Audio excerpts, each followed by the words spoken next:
Everybody ready? Good evening, everyone. I'd like to call to order the April 5th, 2022 meeting of the Planning Commission of McCandless. Sorry for the late start. We're about 12, 13 minutes late. Thank you for bearing with us. We had some technical issues. It's a relatively short agenda, but we'll start off with item number 1, which is the Ridge Preliminary Subdivision Land Development Plan. This is a continued review, formerly known as the Marwa property. I think most people know where it is. It's west of Perry Highway, north of Vestal Park. We've discussed it a few times in the past. So, shall we start? If you're ready, take away. Good evening. My name is Stephen Victor with Victor Wetzel Associates. I was here last month, and can we pull up the video? I can pull up at least the PowerPoint. Okay. Make that happen. Give me 1 second here.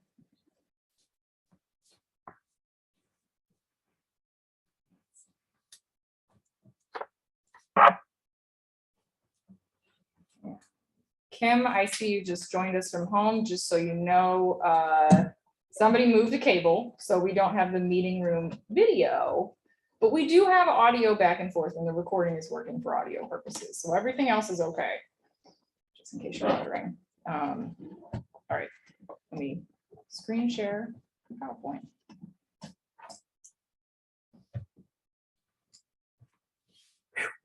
Okay, I believe it's up. All right. That one worked. Next. We can see it online as well, just so everybody knows. Thank you for confirming that. Yep. Even though we were here last month, just wanted for everybody's orientation. The property that we're talking about is outlined in red. It's in the R2 district on the westerly side of Perry Highway. The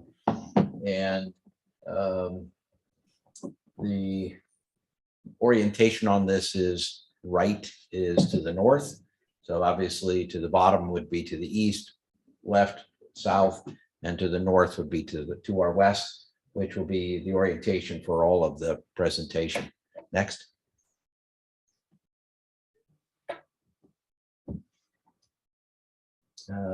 Again, just a background in case we need to talk about topography. This just shows the basic topography of the site. As you will recall, there's approximately 100 feet of elevation change from the northeasterly corner where we abut Perry Highway, and then along our Perry Highway frontage, there's approximately 100 feet of elevation change. And it's because of that elevation change that we're restricted to our access being in that northeasterly corner. Next slide.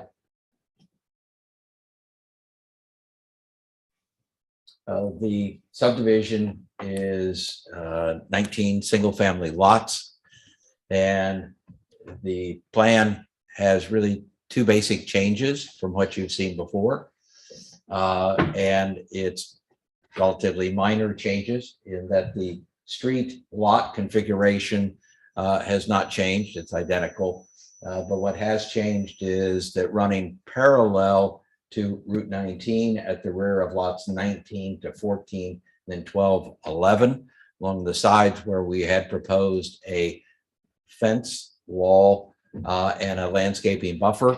After much discussion about that, that fence wall has been removed, and therefore the planting easement in front of that wall has been removed. So at this point, there is no physical barrier being proposed at the top of the ridge there at the rear of those lots. The other change is, and again, it's something you can't see here, is that we've changed the location of where the sanitary sewer will enter into the site. It was going to enter near the entrance driveway at the northeasterly corner. Instead, we will come from the southeasterly corner, approximately where the self-storage facilities are, and we will bore under Route 19 and be able to come in just near the 11-12 cul-de-sac area. And by doing so, we're able to have all gravity sewers, where on the prior plan where we were coming in with sanitary sewer at lot 19, we had about 5 lots near the cul-de-sac that could not be served by gravity. So by taking the more expensive route of boring underneath Route 19, we're able to now have all gravity flow sewers. So we have responded to the changes or the comments from Gateway engineers. The majority of those items were really directed toward final plan type comments. So a lot of our comments in a response letter was final plan, final plan, final plan, as we are here for the preliminary plan. And those items will be addressed at this time, at that time. So my discussions with Dan Dizeroff earlier today led me with the impression that the Gateway is comfortable with the responses that we've given, and that we're here tonight before you in anticipation that you would be prepared to act on a preliminary subdivision plan. If you do so and we go on to the council and council approves the preliminary, then obviously we will be back in the future with our final plans, at which time we'll be addressing the majority of those final plan items in the Gateway letter. So with that, any questions or comments? One quick question on the sewer bore, the bore under Route 19. Have you applied for and been given a permit to do that? We have not. We have not. It will require a highway occupancy permit to go underneath there. We don't anticipate that to be a problem, but it's a permitting process. And so it will take PennDOT's time to do so. Well, the first item on the agenda, the sub item A, is a motion to recommend town council approve or reject the modification request number 1 to waive the construction of an external sidewalk along the southbound Perry Highway and permit a pedestrian access recreation trail as shown on the plan to be constructed in lieu. Do you have any additional comments about that other than what you've already told us? No, again, just for clarity's sake on that, I think we pointed this out last time, what we're talking about is in the top left-hand corner there at the rear of lots 8, 9, 10, and 11, you will see a reddish colored area. That's the trail that we're talking about. And then when that enters into the yellow-green area, that trail does continue, but at that point, it becomes the access also for the storm detention facility. So it becomes the gravel driveway that comes off of Route 19 and goes up and provides access to the stormwater detention facility. That's the yellow-green area in the southeastern corner of the site. But the trail itself continues all the way through for that. So what we're saying is from that southeasterly corner, that location at Route 19, the trailway would go all the way up, connect with the lots and the street at the 7-8 lot intersection, and then connect with the sidewalk that runs on both sides of the street throughout the plan along the cul-de-sac, taking you back out to the northeasterly corner on Route 19. Isn't there a pretty good elevation drop on this picture we're looking at, this slide we're looking at, between what I see as yellow tan lot and then the green retention area? Isn't there a pretty good elevation drop from one to the other? And how does that trail handle that drop? The grade from the southeasterly corner in the yellow-green area where that access to the detention facility begins is pretty much the same grade all the way through the yellow-green and the same grade all the way behind lots 11, 10, and 9, and 8. So it's topographically, it's the same grade going up through there. Okay. And what is that grade? I believe it's about 12% grade. And what's the grade of the road on Perry Highway in the same areas? Like from the south to the north. I'm guessing it's about a 10% grade. Okay. 8 to 10% graded. So the walkway would be steeper than the road. It'd be steeper. Yes. Okay, do we have any discussion among the planning commission members about this motion, which is to waive the construction of the sidewalk, which is along Perry Highway, and instead allow that trail to be constructed. Dan, I just want to give one caveat to that. I was talking to the town attorney about this motion specifically. He advised that, we typically don't have plans that are submitted preliminary, they're not both submitted as preliminary and final. Okay, So this is the first time since we've been putting these modifications separately on the agenda that we've had a prelim only plan. And Steve, jump in if I'm misconstruing anything here, but anyway, it sounds like based on, since this is a preliminary only plan, we would not necessarily need to make a recommendation on the modification because that comes at final when they're separated, but that okay, it's reasonable to still sort of take a head count, and have this discussion, just not make the vote on the sidewalk modification request only. Steve, is that correct? Yeah, my view is that you all can wait to make this recommendation until the final plan comes around. But I think to the extent there are comments or thoughts from the planning commission, it would probably be helpful for the developer to hear those now so they can be addressed, if there are any, in the final plan. okay, that seems to make sense. So given that, are there any comments? I won't make the roll call, but if anybody has one, Shelley first. I just had a question. What is the surface of the trail? Is it paved? Is it dirt? Is it? The access to the detention facility, I believe, is a crushed rock. And then from there up, I believe it's just a dirt path. Maintained by presumably an HOA? or- The HOA would be responsible for maintaining both the access for the detention facility and also the trailway that goes beyond the detention area up to the public sidewalk at lot 7-8.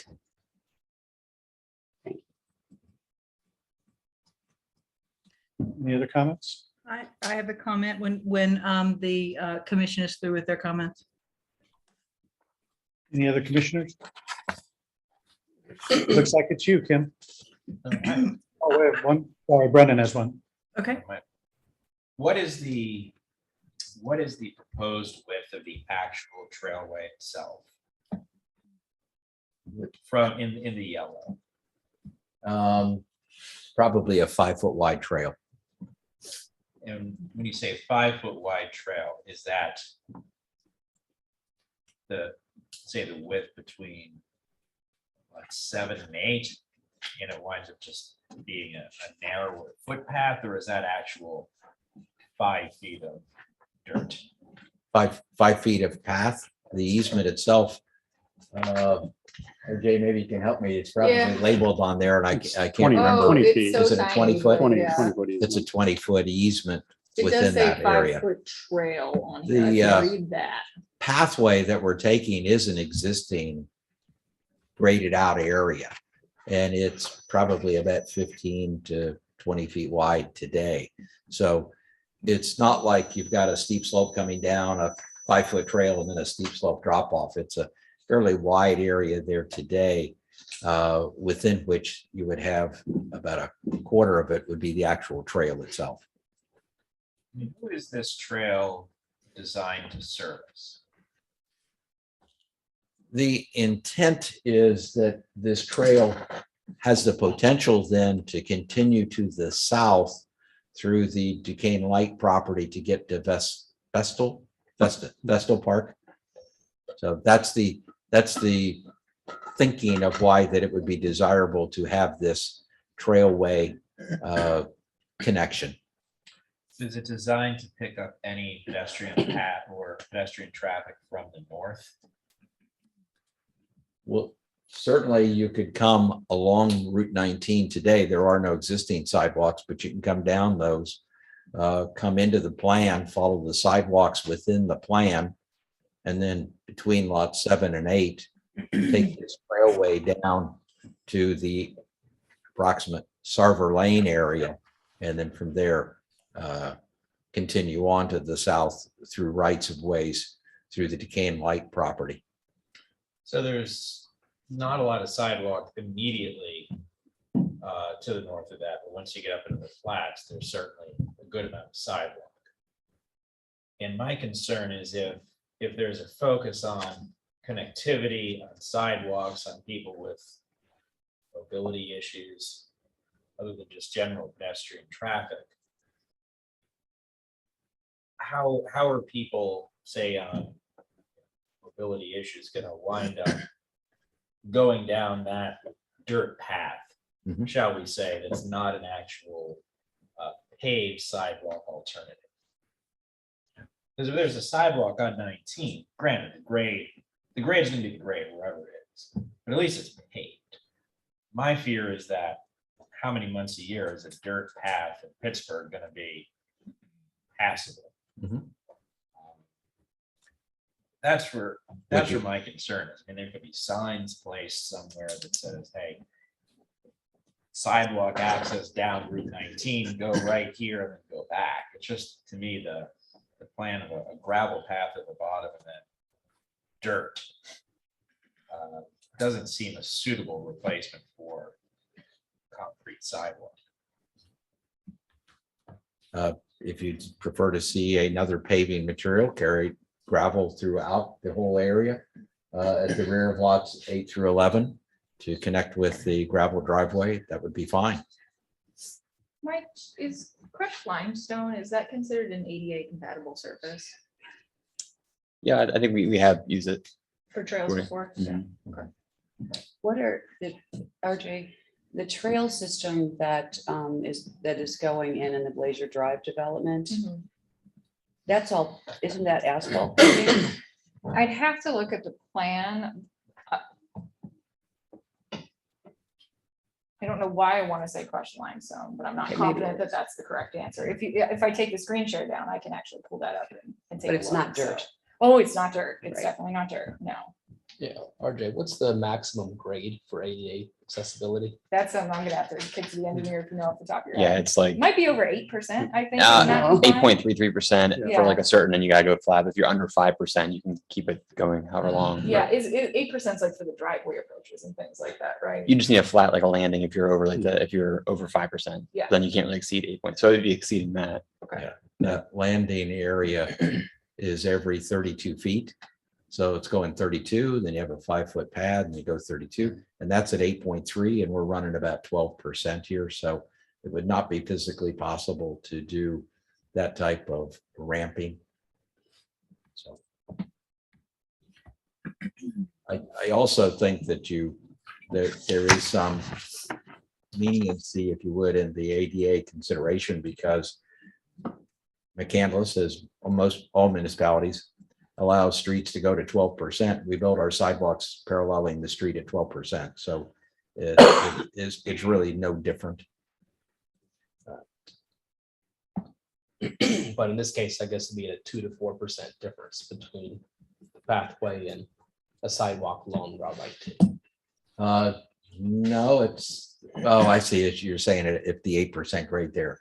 Yes. Well, I mean, you're saying the pathway was 8 to 10 or 10 to 12%, and the road was 8 to 10% grade. Yes. So there's a delta there. There is. So The problem is that there's no space within which to construct that pathway along Route 19 because of the site that's right there. And so it's really not a matter of either or as far as location. It's a matter of you can do one. You can't really build anything along Route 19 there. If somebody really wants to go there, they can walk on the shoulder of the road. But that is not what I think you'd like to encourage. is a sidewalk feasible, given the grade, the topography of that along 19? I mean, I think we talked about that last month, didn't we, that it was feasible.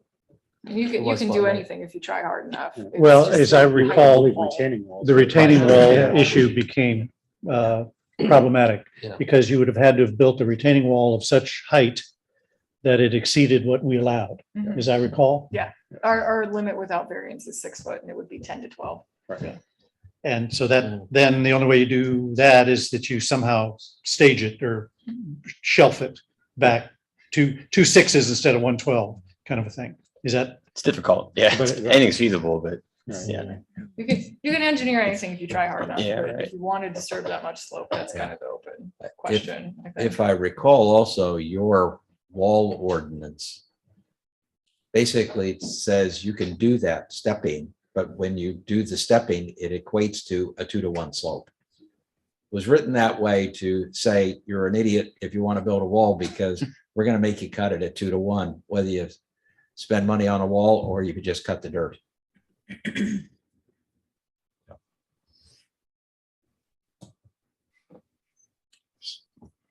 Any other comments? Brendan Moore? Kim, I think it's up to you. Okay, I agreed with what Brandon said. There are indeed sidewalks on Route 19, and the town currently has a grant that is putting sidewalks all the way down to Longview. So we are actually getting very close to that property. We did just require Thompson Run, a development on Thompson Run that has to put in a retaining wall to put in their sidewalks. So I do think we need to show consistency throughout to our developers. It seems that I feel like we're being presented with a recreational walking trail or sidewalks when there is a recreational requirement from all new developers or a fee in lieu. So that's something that's already required for the developer to do, and sidewalks also are a requirement. So I hope no one will confuse those two, that it's one or the other. They're actually both required. So I think the town has been pretty consistent and pretty firm on its sidewalks, and it's amazing that when people have to put them in, how the 12-foot retaining walls end up being 4-foot retaining walls or 6-foot retaining walls. I don't know with the slope or however they do it, but those are my comments on the sidewalk. We are paying a fee in lieu of for the recreation. We're taking no credits for the trail sidewalks that we're putting in. So But that trail does not serve the community at large. It only serves your development and adds to the value of your citizens there. And I certainly understand that. And I think that's great to have that trail there. But sidewalks are to serve the greater community. And the people who live there are not going to want people from the Oak Ridge plan as a prime example. They don't want people who don't live there coming through their plan. And the people who live in this plan are not going to want other people walking down through back behind their houses, people that they don't know. I don't see that this will be an offering for the community at large, which is what the point of sidewalks are, especially with Vestal being down there. Be super great. Maybe we can get a grant for this too, to connect that sidewalk onto Vestal. That would totally connect the high school all the way down to Vestal Field. Thank you. Thank you, Kim. Did we ask last time, or have we asked at all, the relative cost of putting in a sidewalk? no, you did not. We've always considered it not unfeasible. So we've not looked at that. I think maybe when we come back for final plans, that we could provide you cross sections through that area. Maybe that would be helpful for you to understand for this. It sounds like there is not going to be any formal action taken on this modification. So it does sort of get kicked down the road, if you would, and that hearing the comments that are made, let's get you more information regarding the feasibility or costs of that. Well, I think you're hearing the tone, and I think that it would behoove you to look pretty deeply into that and what it would take to create a sidewalk along Route 19. No one says it's easy, and I can predict that it won't be cheap. But I think we'd like to see the feasibility of doing it with realistic drawings and our data that will allow us to come to that conclusion. Is it fair to say that? Dan, I'd also like to say that in the minutes from 2007, that when the Marwa property asked for exemption from sidewalks at that time, that council denied that exemption in 07 too. So this is not the first time this has come up, and they were told in 07 they need to put in sidewalks. Okay, thank you. I was going to ask are we of the understanding that that will be a final plan issue? Or is that something that you're looking to have before you make a recommendation on preliminary? I would actually like to see it before. I mean, I don't see us kicking this all the way to council if we don't have to. I mean, it's our job to review these things and come up with recommendations. And I think it would behoove you to show us, and it's got to be shown anyway, so you might as well show us. Why don't we get some information on soil slope stability? I mean, I know you submitted like a geotech report Mhm. in general, but you know, impacts of what you do with a retaining wall, any analysis for any steep slope requirements in our grading ordinance, and how that would fit with a wall. Okay. Appreciate your help in that. Step on it. As I look at it, in that gray area behind lots 8 through 11, or the yellow shaded area,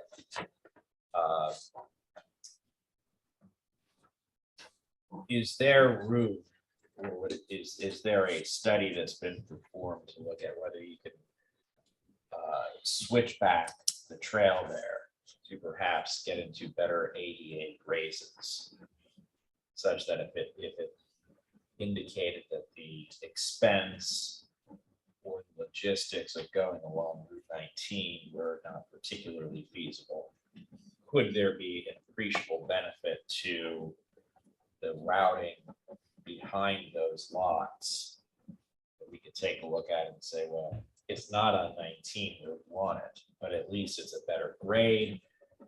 It might be better for people in general, that could be a reasonable trade-off or justification. There was less steep sloping, et cetera, versus just merely replicating a grade on a very highway somewhere else.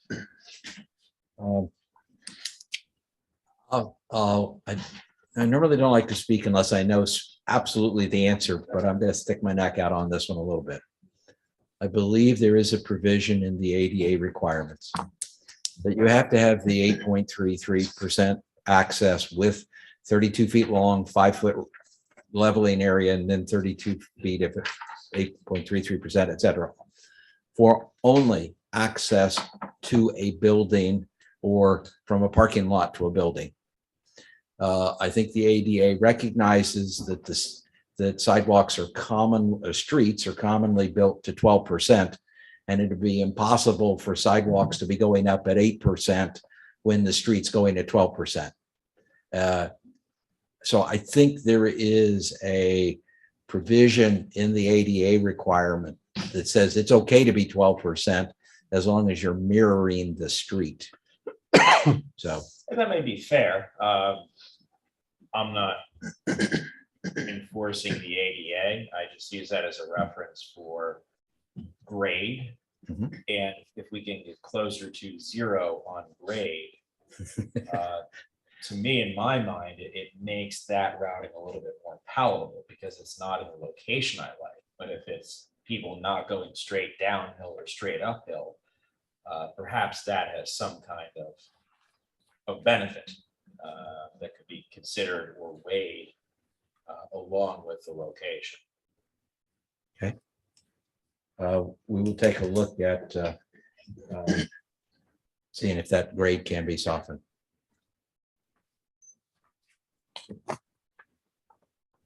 Anything else? Well, since we're preliminary at this point, then I see no need for a motion to recommend or reject at this point. We'll wait and see what we see from you with further information. Okay. So we're just tabling this evening. Yes. Okay. Thank you. Do we need to ask for the public comment on this particular issue? Should we take an action? I would think that because we didn't take official action, we don't have to, but normally we do it before we vote on these individual Right. things. Now, we have a general public comment Later. at the end of the agenda, but I think honestly, it's up to you if you want. Okay. No, I think we'll move on. Well, I want to just have the public since they're here, and they probably want to leave. Have they have any comments to make on this? All right, fair enough. Are there any public comments regarding this particular trail concept? Yes, sir.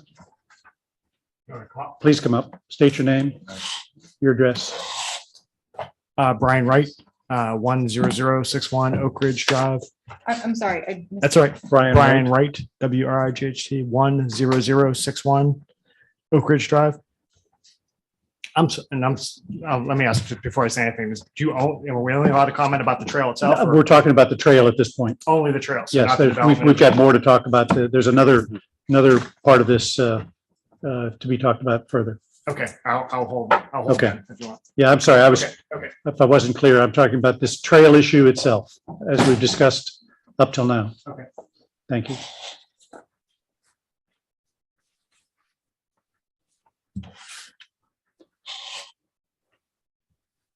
Well, maybe I'm premature. Was there anyone else that had a comment regarding that particular issue before we move on? Okay. The B item under number 1 is a motion to recommend town council approve or reject the preliminary subdivision land development application. This is bigger and broader than just the trail.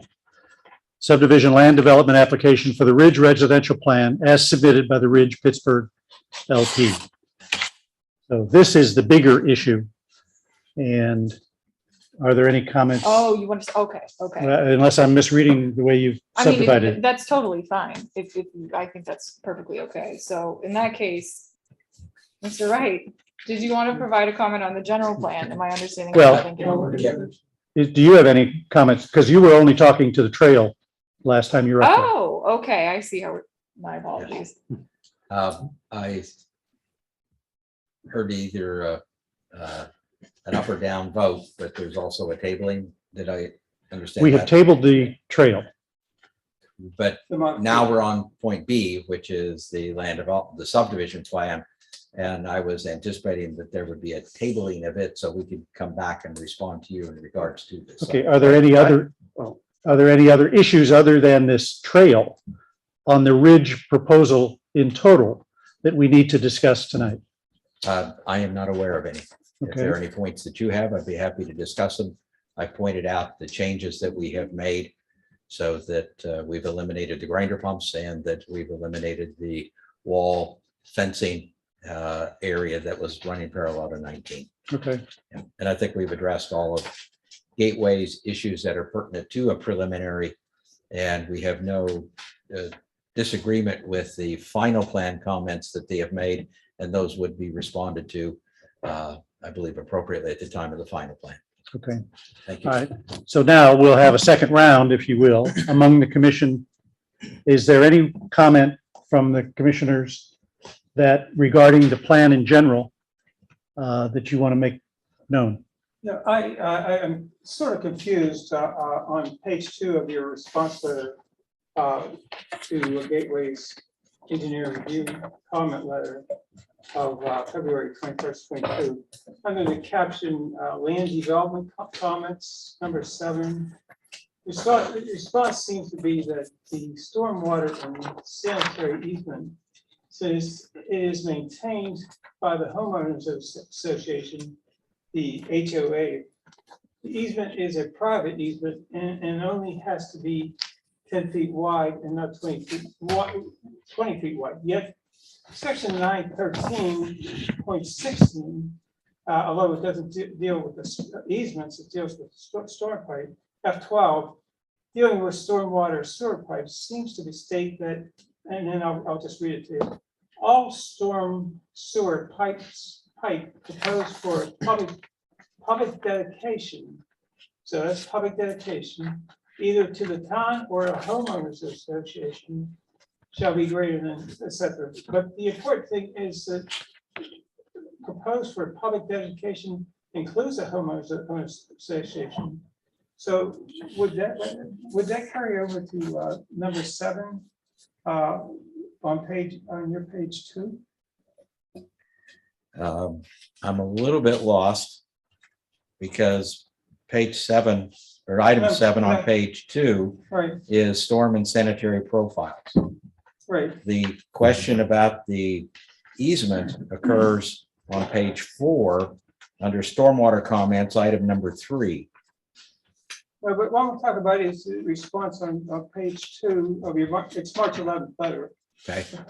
I don't have my response. I only have Oh. Gateway, so I apologize for that.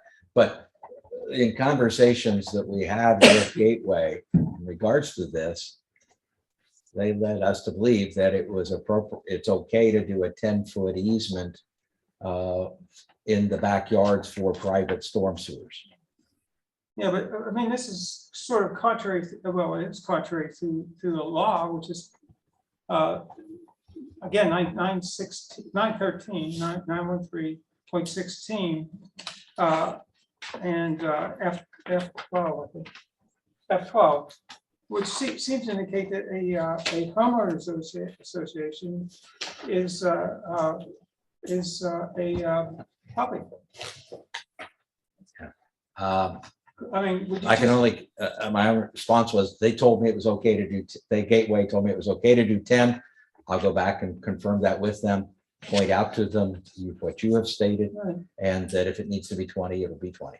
Okay, thank you. Steve, I think that this corresponds in the latest letter to number 3 under stormwater comments, which it does pop up again. That's in the letter they just issued a few days ago. Yes, that's what I'm looking at. It's page 7, number 3, stormwater. It's where it talks about it. Well, is this February 21st? The April 1st letter is what's on Okay, the drive. So yeah, they updated that onto page, it looks like it's page 4, number 3, under stormwater comments, and that came after their response letter. okay. So that comment popped up again. We can review with the engineers and get back to you on that. Please do. And if it needs to be 20, It doesn't sound like it's a problem if it has to be 20. it's not our preference, but yes, we can make it 20. You want to check the date on your letter.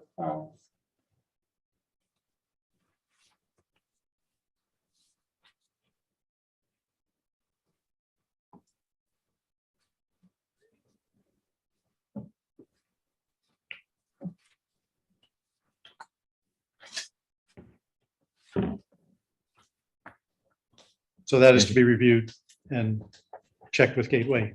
Yes. All right, We'll thank do. you. Any other? Any other comments? Just check the date on the letter. Thank you. I just have a question. I was just wondering if, and I know this is a more of a final and PennDOT related item, but we talked about at the last meeting, talking to PennDOT more about the possibility of a decel lane, at least on Route 19 Right. for access.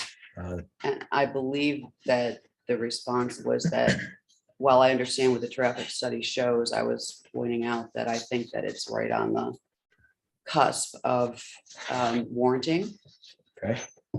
And I believe that you agreed to have further conversations with PennDOT on that issue. I have one other question. It seems like on November 30th of 2007, the Ridge, formerly Rocky Ridge, received from town council approval to construct 27 single-family homes on the property off Route 19. The approval was contingent upon 15 conditions being met.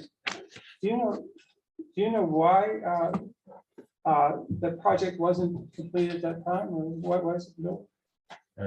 At that time, there was not a buyer for the lots. From my research into that, it seemed like there were exchanges from the property owner, back and forth with the engineers and us, and ultimately the sidewalk was the financial barrier.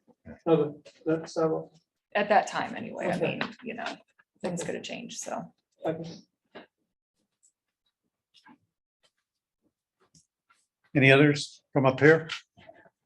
If not, I think it's time to open to the people that are here, if they have any comments about this plan in general. Maybe this is your cue, Mr. Wright.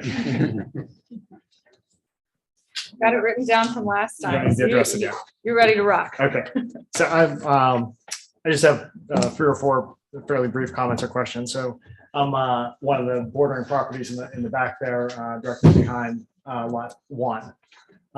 So I know last time, 1 or 2 people on the commission had kind of asked questions in regard to the existing vegetation and large trees that are on that western property line along the back there of the ridge. And there was there seemed to be some agreement of maintaining that. And I was just wondering if that would be something that could be perhaps formalized to a greater extent, like, in a legal sense, and for there to be, no grading or tree removal, let's say within, 40 or 50 feet of that property line. And that's really where the majority of the large trees and existing screening already exist. So that was one thing I wanted to mention, that, and it's really for the most part, really affecting just the, lots 1, 2, and 3 primarily are the ones that really have directly border the proposed development. The second thing was a request, like from the Oak Ridge neighborhood, to have, kind of substantial and significant screening added in that area as well, to kind of separate the 2 neighborhoods from a visual perspective as well. Thirdly, I know another issue that came up, at least with 1 or 2 commissioners, was the possibility, I know when this was proposed for a rezoning back, I think it was in the summer of 2021, whenever that was, safety was one of the major issues. Obviously, it's somewhat of a less large issue now, because it's not, 80 or 97, whatever the number was back then, but 19 lots. But even at the last meeting, someone brought up the fact, is there no way to, even if you're going to use that as the entrance, is there no way to have a alternative exit? And I am not an engineer of any kind, but seeing that path going back there and then coming down to a service road for the retention pond, part of the danger with the current entrance exit is, it's like someone had said, it's dangerous enough turning in there, and maybe a deceleration lane would alleviate some of that. But a lot of the danger, I think, as you commented last time, is pulling out onto 19 there. And would you not, if you maybe got rid of a lot like 7 or 8 or something there, could you put a road that then hooked up with that service road and then allowed you to exit much more safely, where the visibility is better at the kind of at the bottom or the southern end of 19 there as well? Just something to potentially investigate. And then the last thing was just the water issue. I know that there was, I think in the last proposal you had mentioned in 2007, this went through. I thought water was one of the big issues. I don't know where that's coming from, if it's coming through neighbors to the north, or how that process would work. You talking about surface water or utility water? No, water supply. Water supply, utility water supply. Yeah. I have no idea where the water is coming from. Can anybody? It's coming from Forest View Okay. down along. Not off the top of my head, I can't remember now if it's Forest View or Longview, but we're extending it out to Route 19 and running down Route 19 and then into the plant. So I'm sorry, Mr. Wright, I'm not sure what your issue is. If they No, were I didn't have getting, an issue. I was just curious I thought that was an issue back in 2007. There was kind of a lack of a way to get water to the plant. I didn't know if that still existed, or it seems like it's been worked. looked into and potentially solved. Okay. Thank you. Any other comments? Yes, sir.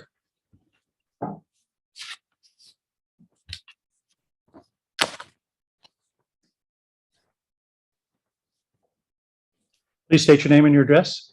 Yeah, my name is Gary Lederer, Lederer, 70 Sarver Lane. 70 server? Yeah, 70 Sarver. Got it. Thanks. I made a couple comments at previous meetings about the runoff from this property. That it's currently a problem.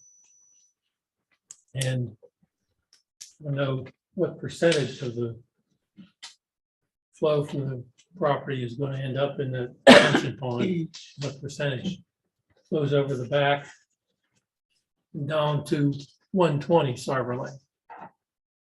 But 120 takes the brunt of the runoff over the backside. I don't know how they're gonna catch any of that water flow, how much of it's, what percentage it's gonna increase. But you already have a problem with runoff down the backside. Along with the front side seems to handle itself okay, unless the storm gets too bad. The backside has problems constantly. So I know there's a resident here that fights that battle. The stormwater from that property running down there, and it's that many more roofs, that many more driveways, that many much more sidewalks and roads. How much of a percentage is that runoff going to increase? And what's going to be done about it? That's the main question I had. I've asked about it a few times and I've never seen it being addressed as a permanent solution. Okay. Is that it, sir? That's all I had. Thank you. Yeah, Steve, why don't you come up and talk a little bit about the way that water would be controlled? And just for a general comment, our stormwater development ordinances, I'm not sure what was on the books in 2007. I know we've updated it since then, but typically sorry for the rain, guys. It's a rough night for tech. Typically a developer has to control all of the runoff on the site, what's being created as well as the existing conditions and manage it into a stormwater system. So we're gonna, see what the applicant's representative says, but this green thing at the bottom here is supposed to be the retention pond of it. Presumably that's where they're gonna be directing the water. As Mr. Letter would know that there is a ridge that runs north-south approximately where the street is today. And so on the westerly side, the top of the sheet, where you have sheet lots 1 to 8, that water is running to the west today and going into a drainage way there and then works its way down to Sarver Lane. What will happen is we're going to redirect that water where the houses 1 through 8 are, continuing to 9, 10, and 11. Pick up through a series of inlets in everybody's backyard and piping it all the way from 1 up and around to the detention facility, the yellow-green area.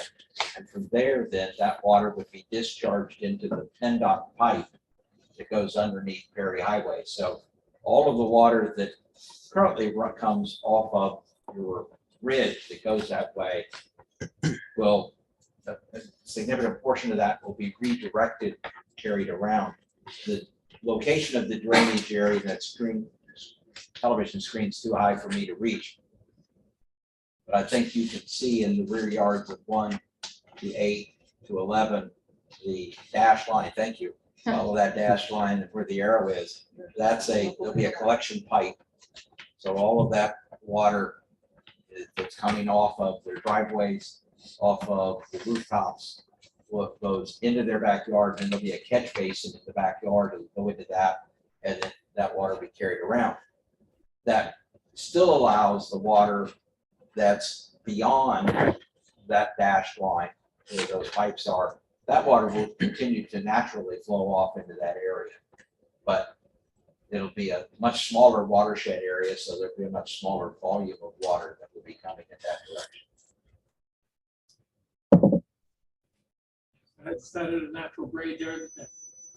Those catch basins and that pipe and gravity feed around there. Yes, sir.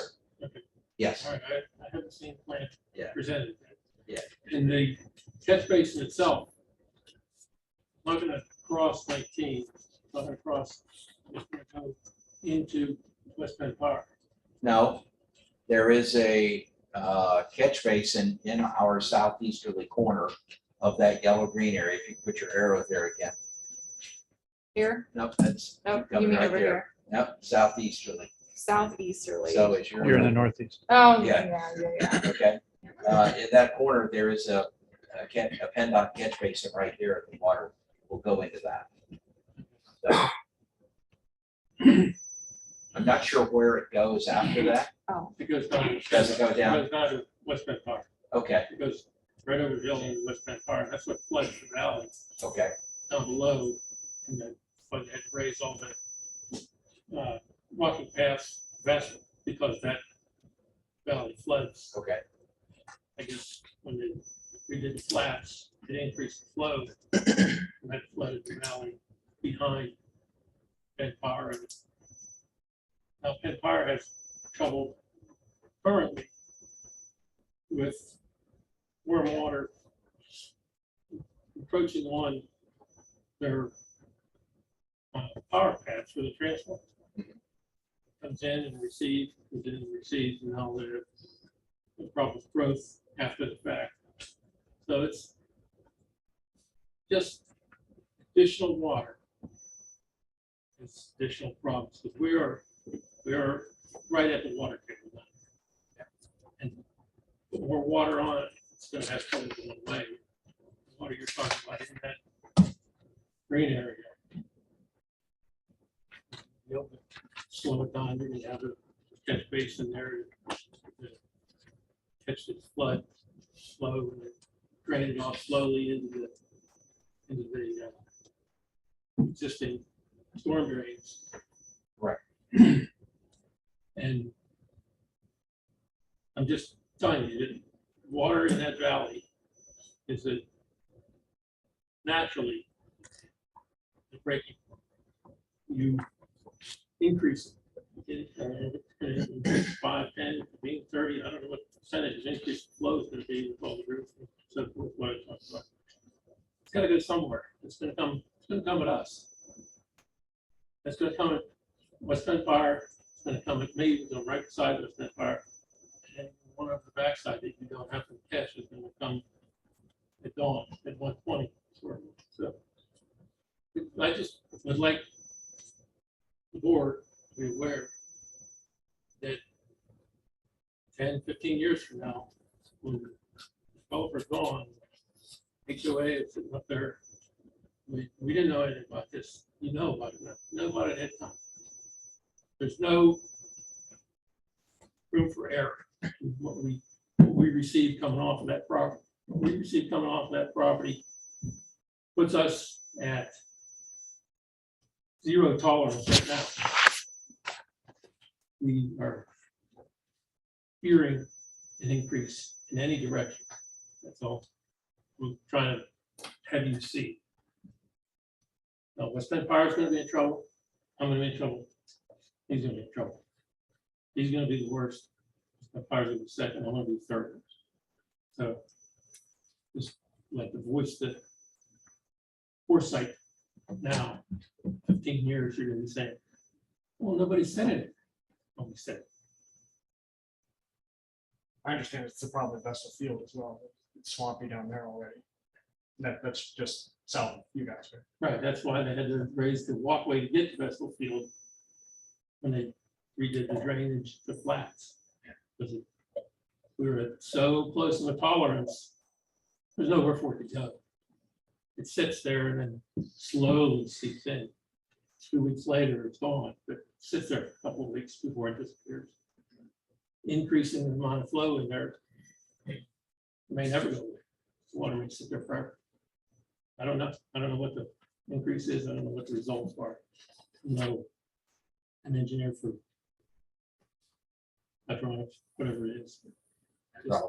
Hydraulics, yeah, but just you're increasing the water flow just by paving, roofing, sidewalks, driveways, everything increases the runoff. And we don't have much tolerance down there for additional water. You are correct that when the land development takes place, it will increase the volume of water. But the reason the town has ordinances regarding stormwater is that you create like the facility we have and we hold it back so that the rate of release is less than what is currently being released. Right. Well, look, what's going into that Penndot storm drain right now, it's coming from the highway. What's coming from your property is not going in there now. So whatever you, anything you put in there.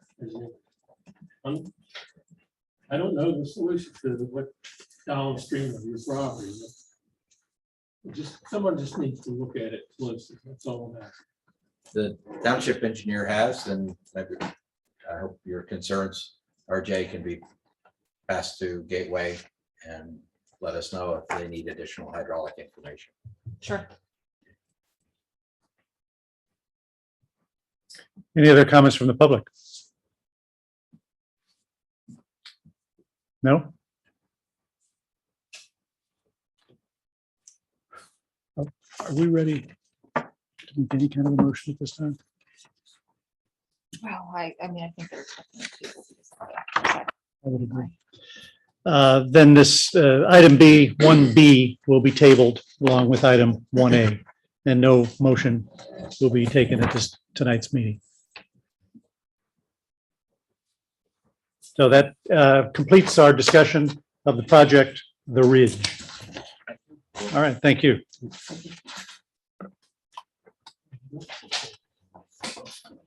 Excuse me, Steve, do they need a motion to table? We have several Steves, so Steve. different Corbel, Steve. it's- Corbel, do we need a motion to table? Don't we need a motion to table? Unless it's by unanimous consent, which is how I interpreted what Mr. Cordum did, was, ask if there are any objections essentially to passing on this. We don't necessarily need to, but you can always do so if that's been the practice of the planning commission. But there's certainly- no motion to table, so. No, there has not been. It's certainly easy enough to do. Can I have a motion to table both item 1A and 1B at this time? I'll make the motion for the Ridge #1. Jonathan has made the motion. Is there a second? I'll second. Greg has seconded. All in favor? Aye. Aye. Opposed? It looks like it was unanimous. And for next month, I'll just strike the sidewalk motion since we're still at preliminary. Okay. Thank you. We'll be in Thank touch, you. Steve. Yes.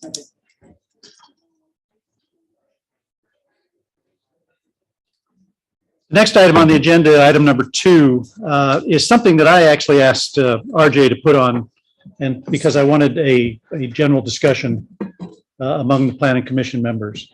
And what this is, as we all know, I think everybody was present. I'll recap it briefly.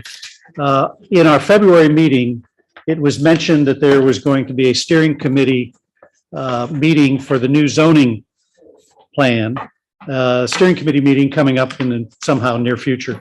And that was candidly the first I'd heard about it, and apparently from some of the other members as well. The first they had heard of this steering committee that was going to be handling, along with Baker Engineering, the rezoning plan that is being pushed through in McCandless.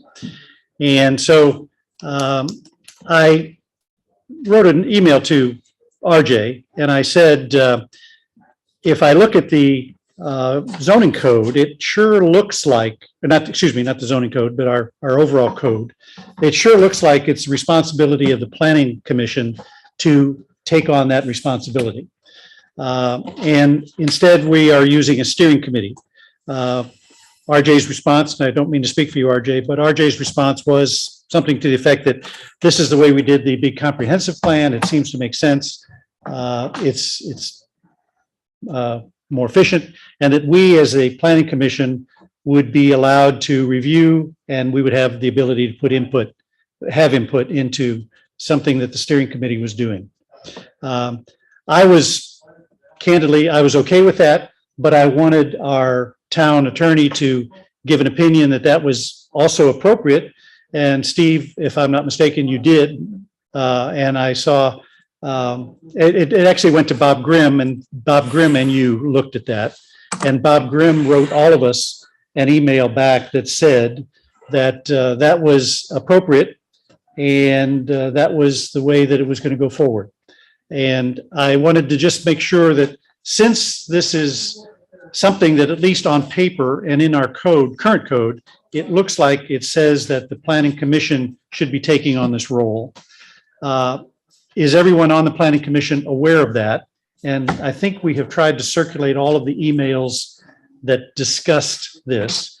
And I wanted to give everybody an opportunity to discuss it. Sometimes things get lost in emails. Some people don't see them, don't read them, don't respond to them. But I thought in an open meeting such as this, it would be an opportunity for all of us to ask any questions that we may have about this approach, and see what we can come up with and discuss it in an open fashion. One added point is that Shelley on our commission is part of this steering committee, as is RJ and Kim in some additional fashion. I'm a staff advisor, but I am not a member. Okay, and Kim is what capacity? She is indeed a member. Okay. There's 7. Okay, so we do have some representation directly on the steering committee, but I just wanted to give everybody the opportunity to understand that this is the way it's happening. And if they have any questions or comments, now would be the time to bring them up.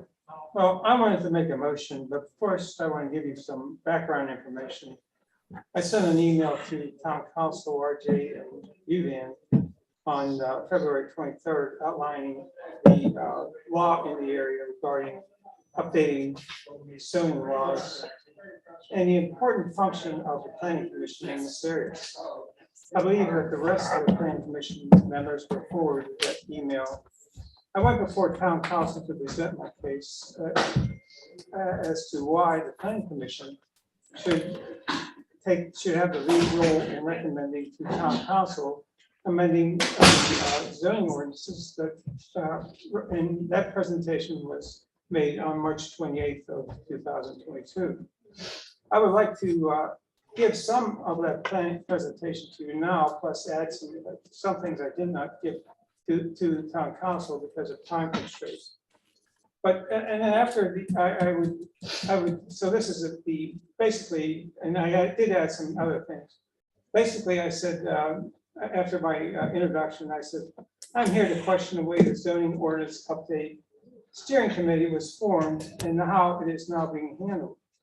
Also, I want to point out the diminished role allocated to the planning commission by those in charge of putting together the steering committee, which in my opinion is against the weight of the law of the Pennsylvania Municipalities Code, the McCandless Charter, the McCandless zoning law. In addition, it does not meet the role given to the planning commission by the Implemental Comprehensive Plan adopted by Town Council in August of 2019. Page 10 of the McCandless Implemental Comprehensive Plan has this question at the top of page 10. Quote, who does what, unquote. It further provides under the caption Planning Commission the following, quote, people serving on the Planning Commission, this is from the Implemental Plan, people serving on the Planning Commission should be deeply familiar with the contents of this report. These members, along with other board members, hold the responsibility of keeping the town's foot on the gas for implementing the steps in this plan, anticipating what should happen next, and proposing action and solving problems that will lead the way to progress, unquote. For my part, I take this responsibility seriously, and in May of 2021, I sent the town land administrator some suggested revisions. The commentary in the Implemental Comprehensive Plan regarding the role of the Planning Commission, plus certain sections in the town charter and the town zoning code and the Pennsylvania Municipalities Planning Code that I cited in my email to February 2022 indicate that the Planning Commission is to be a major player in the process of amending the zoning code. They are not to be relegated to a sniff job capacity. Now, I'm not sure how members of the zoning ordinance update committee were chosen. The normal way for a committee committee is to choose according to the town's appointment policy for authorities, boards, commissions, and advisory committees is to advertise a position. I never saw any advertisement for a position with the update zoning here ordinance steering committee. Next step is for town council to interview those who have submitted applications for that position. I'm not aware of town council conducting interviews. Maybe they were done in executive session, which is not how the interviews were conducted for the citizen stakeholders for the steering committee for the implemental comprehensive plan in 2017.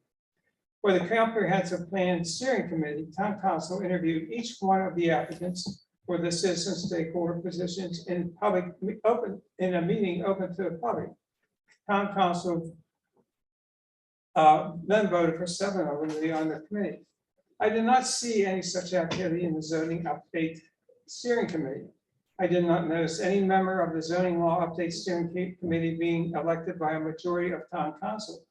I did notice in December 20th of 2021, a little over 4 months ago, or not quite 4 months ago, minutes for the town council meeting, an announcement that an architect will be added to the zoning law update steering committee.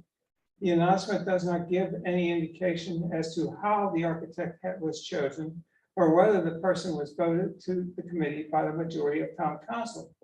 Yet McCandless website under McCandless and me has a blog. It is titled The McCandless Zoning and Land Development Ordinance Modernization Project, blog post #1, project kickoff.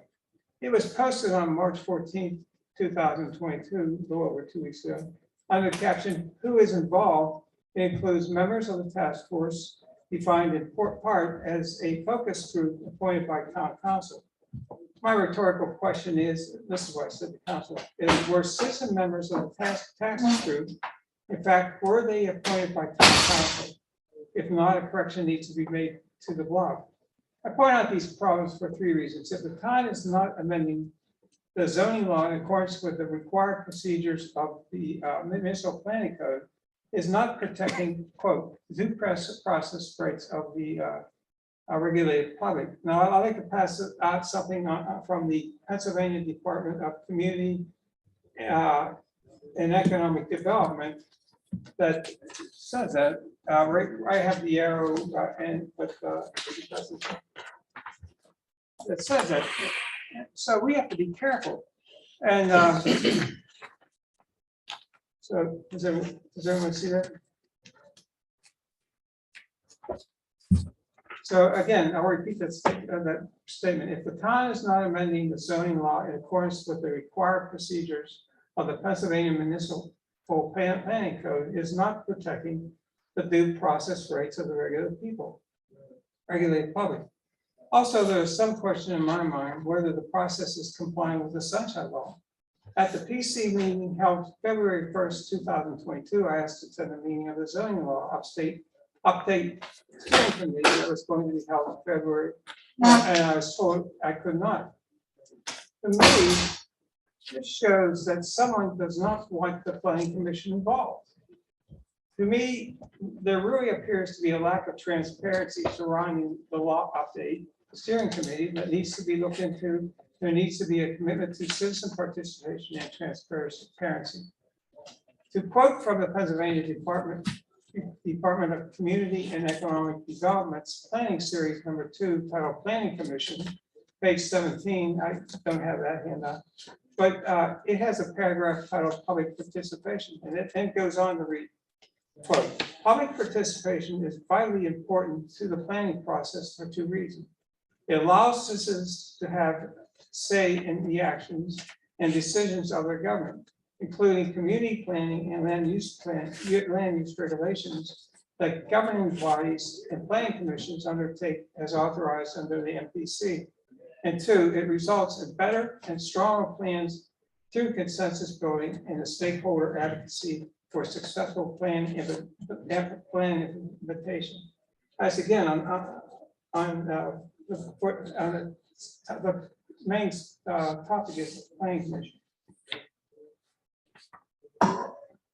Now let's take a look at this committee, and I I took as members, I took it members, 9 members, I included the, I didn't consider just the focus group, I can also consider those associate members. 2 of those members are Mr. Grimes and Miss R.J. Susko. 2 of those members are town council members, Kim Zachary and Trish Cronin. The 5th member is a member of planning commission, Zoe Sponholz. So 5 of the 9 would be involved in the process, even if there was no steering committee. To me, the steering mechanism looks like a maneuver to eliminate the members of the planning commission in order for someone to get more control over the zoning law update project. And then I concluded, I think that the steering committee should be eliminated. But I did not say this before to town council, but I'm prepared now to make a motion to that this the steering committee be so removed. Other comments, please? I mean, we're treated as second-class citizens, but we don't even get to go to one of the meetings. I just can't believe it. Can we have Steve, legal counsel, weigh in on the legality of the steering committee and give his opinion? Steve, do you want to? Yeah, I'm happy to. So at the end of the day, everything that comes out of the steering committee or things that do not, with respect to any proposed language, etc., with respect to the new zoning ordinance, has to go through the planning commission, at which point you all can completely rewrite it, accept it as is, change half of it. The option is yours. That's why my advice or my opinion was that this does not indeed fly in the face of the MPC or the town charter, the town code of ordinances, because ultimately whatever comes out of the steering committee is going to land squarely in your lap. And you can do as whatever you please and make recommendations to the town council. And then the public is participating at each of those steps. Any meeting you have, when we have an agenda item to go over portions of whatever zoning ordinance comes out of this process from the contractor, from Michael Baker, it's going to be discussed at this meeting. The public can come and give their input, etc. It's, simply because this extra layer, if you will, another layer of input is included, doesn't, at the end of the day, make the whole process illegal or eliminate due process, etc. And the public is also going to be able to make comments to the town council if maybe they didn't like the recommendations that this body is making. So I just don't see those arguments as really holding much water. I understand that some of you may feel the way you feel. I've been in that boat before as an appointed official and an elected official in other communities. But ultimately, just from my perspective, is this complying with the law? My view is that it will, and it is, and it does, and based on the information that I have available today. Well, let me read something to, let me read RJ's letter to Dan. The planning commission will get new code drafts more in the aggregate rather than section by section, and have the opportunity to review alongside Baker and make recommendations to council before the public hearing. So it leads me that we are not getting into the details. And so the devil is in the details when you come to drafting documents. But Commissioner, you can get, this body can get as far into the weeds as it wants when the language is presented to you. Let me ask you this. It's up to you all. It's not, RJ doesn't dictate how long you take. Council. I could not go to a meeting in February when I asked to go to the meeting of this zoning code update. and there's one April 12th, and are we foreclosed from going to that meeting also? I don't know anything about being foreclosed or who's permitted to go. But I would say, typically if these things were opened, you could go as an observer, but not as a participant. Plus, I mean, you all know all of the folks that are, I mean, how many people on this steering committee are present tonight? Whatever concerns that you have, you can express them to them at any moment.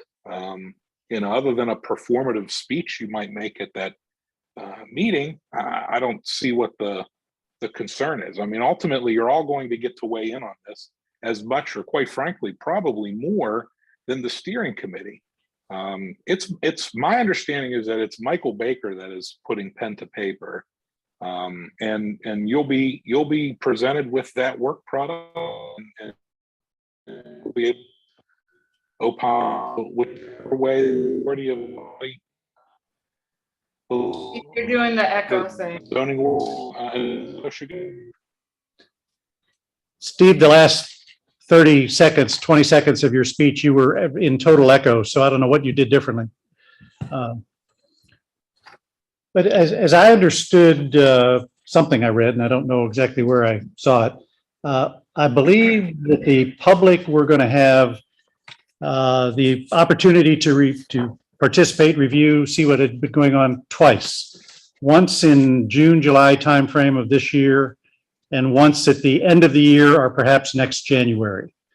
Is that accurate, Shelley, or anybody? RJ, is Yeah, that? so maybe it would help to just sort of outline the general schedule of meetings, engagement Okay. process, whatnot, because I think in the email that went to all of council and you and Greg, Bob had sent out the draft of the public engagement schedule, but I'm not sure that that ended up getting circulated to all of the planning commission. So what we've got for the public, first of all, there's an online hub page on the McCandless and Me engagement website. That's continuously available. And as Greg mentioned, it launched, I believe, on March 14th. What we've got planned for that, and this is separate from the in-person public, but just to try to section it off so we can all follow along, because there's a lot. What we've got planned for the online hub page is right now it's got 8 blog posts that throughout the process will have people from Michael Baker, potentially town staff, maybe inviting some of the task force, as we're calling it, members to, sort of give an inside look of, well, what's the next step, or how does this sort of, how does this zoning technique interface with what people want to see for a vision of the community, or why is this important to me as a staff member, council member, task force member, whatnot. We've got the first few planned out, but the others will be generated based on the public engagement process and what people are really interested in, basically.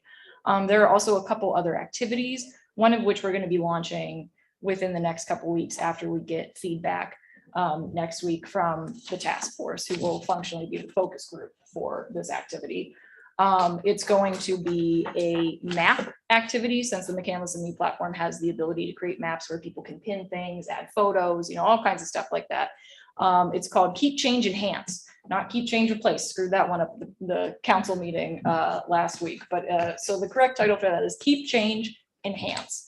Might be a bit self-explanatory, but you get a map of the whole town and you can drop pins for areas that you're passionate about, you like what we've got, or this didn't really turn out the way we wished, or but we could do a little bit more, and so that, along with sort of the early feedback from the task force at their first meeting, who did a very similar activity essentially, is going to be used to help Michael Baker's team focus in on where do we really want to look, where do we really want to pay special attention to as we're crafting the new zoning map and code. So that will be launching, I believe, either at the end of this month or early next month. As that wraps up, we will move on to the first public workshop. That will be sort of an open house, probably pretty similar to the first public workshop that the comprehensive plan had, where you're going to have maps out, you're going to do charrettes, which is where, if you're not familiar with the term, it's a planning jargon, where you just pull out some markers and maps and you doodle and you get inspired. And Michael Baker actually has a really neat technique that this was part of the reason that their proposal stood out, they can put an image from Google Earth or, pretty much anywhere right up on the screen and draw what's in your imagination. So you can really see like what zoning means in function instead of just theory, which I think is really going to be key to this project. So we have different types of activities like that planned for the public workshop. That's going to be midsummer. Once we get feedback from that, again, that will kind of go back to the task force to synthesize what did we hear? How does it make sense to apply this to kind of the next phase of our project? From then on, the schedule is a little looser because we really want to emphasize what we hear at that workshop for exactly what comes out next. But we've got sort of loosely planned a forum where people can sort of just post, more text or long form. These are things that really would inspire me, to see happen in the town. Here's the vision. Here's what I heard in the comp plan, and now I want to see it in action. Talking with neighbors back and forth a little bit more. And then towards the end of at least the drafting of the zoning code, and then separately the saldo, because we're going to hit the zoning code and the map first, and then the saldo to sort of back up what we visioned at that first part. We're going to put the entire text of the proposed amendments, the map, everything, and there will be an open comment period online in addition to the public meetings that will mirror this. How long between the time you put the text online and the comment period, how long will that be? I believe it's typically 45 days is what the MPC requires. So we're planning on having it available for online comment, throughout that period, basically. So running counter to this, we've got task force meetings that are basically every other month, which again is looking at, okay, what did we hear in these engagement activities? Here's kind of what we're noodling around before we really write this up. The task force members are either professionals that are associated with planning, land development, architect, traffic engineer. Of course, Shelley has extensive experience with real estate development. So again, kind of one representative from each of the main committees of the town, or in the case of the zoning hearing board, we can't have a member from that board directly sit on a committee like this. So we had Trish Clunan join because she is the council liaison to the zoning hearing board. So that was kind of the connection there. But so anyway, it's more of sort of this is what we heard, where do we go next with this project? The function of actually, writing the code, again, that's why we have consultants, they're pros at this. They've written a lot more ordinances than I have. So they're going to be doing the drafting. That final product is what will get brought to the planning commission at public hearings, town council at public hearings. Those are all required by the MPC and those are cooked into the process. As well as that open house, that's the first big public workshop to make sure we're even going in the right direction with what we're drafting. So that was a lot. So if anyone has any questions about the specifics, fire away. You have a meeting April 12th. Are we invited?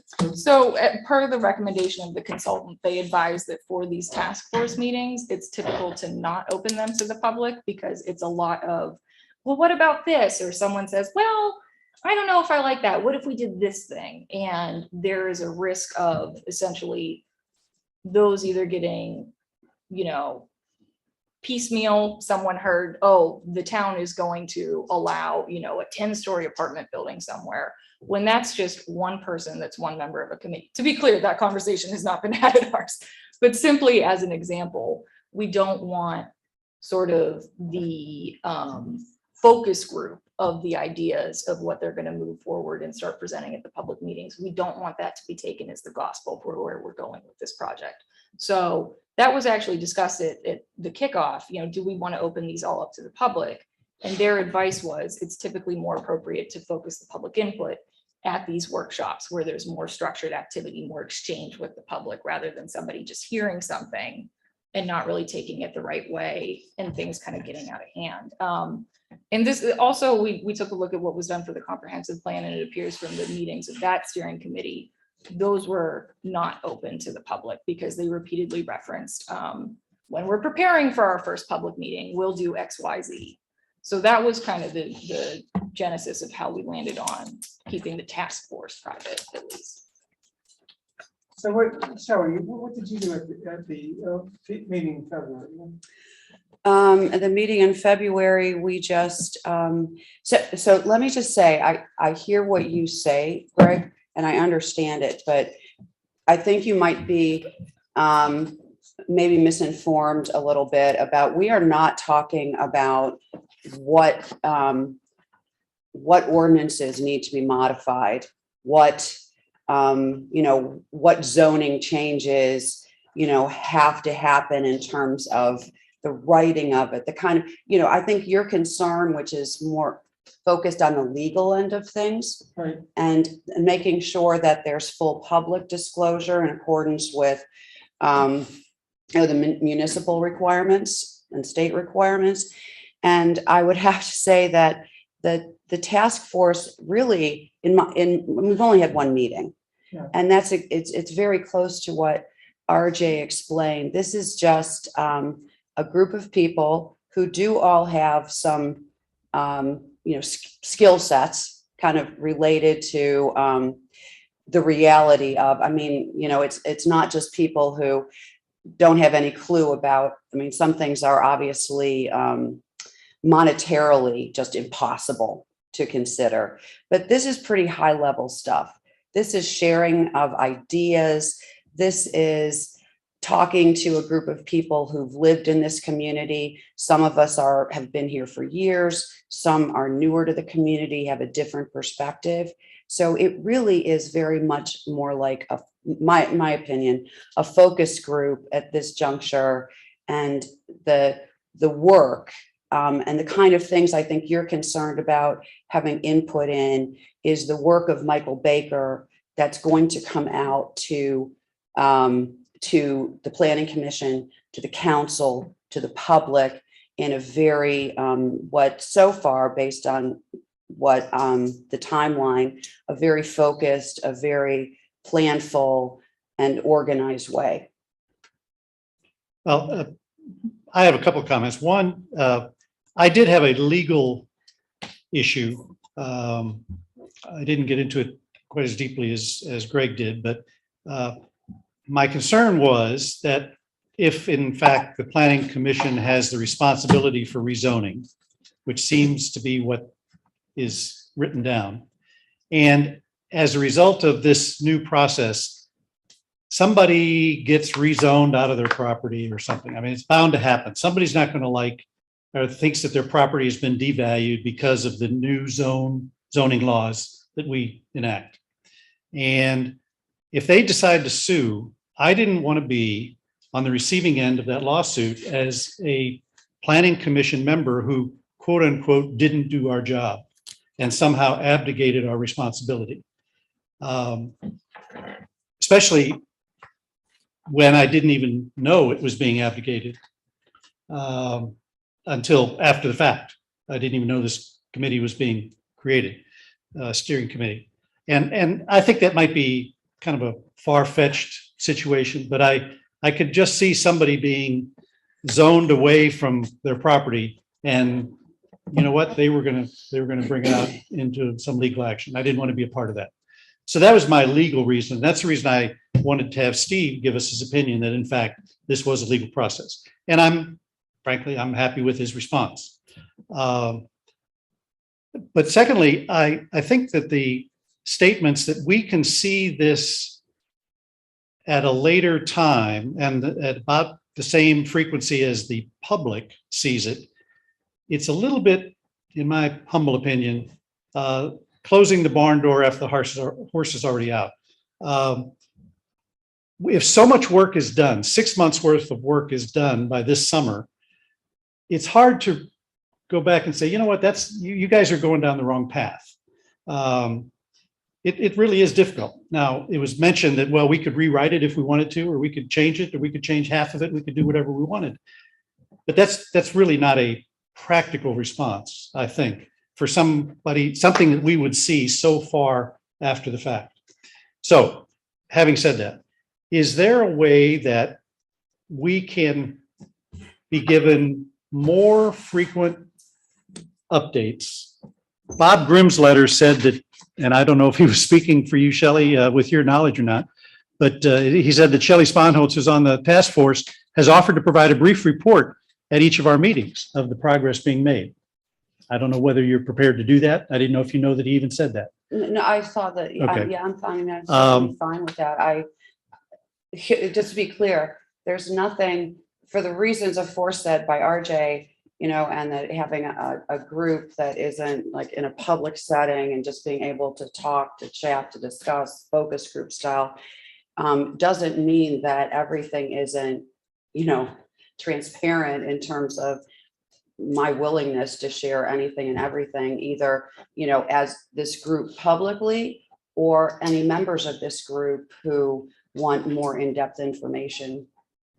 I'm more than willing to do that. Yeah, so I want to share, just because, we kind of haven't got to this yet in the discussion, but we've already worked out with the consultants that they're going to be coming to the next meeting to give you all like sort of a phase 1 report, kind of similar to what they did. The next planning commission? Yes. So Okay. kind of similar to what they did with the comprehensive plan. They had this phase 1 report that was, okay, here's our due diligence and data gathering. We looked at what's here.